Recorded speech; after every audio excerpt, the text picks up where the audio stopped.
మూసీ నిర్వాసితులకు ప్రభుత్వం అన్ని విధాలుగా అండగా ఉంటుందన్నారు Musi river front development corporation limited managing director Dana Kishore.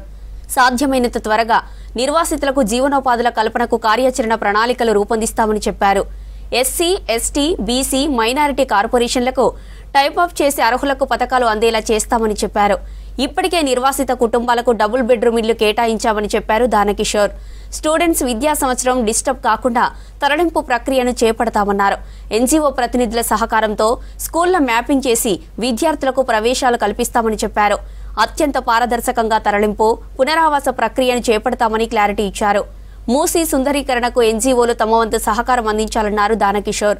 Musi river front అభివృద్ధిపై ఎన్జీఓలతో నిర్వహించిన సమావేశంలో దానకిషోర్ క్లారిటీ ఇచ్చారు.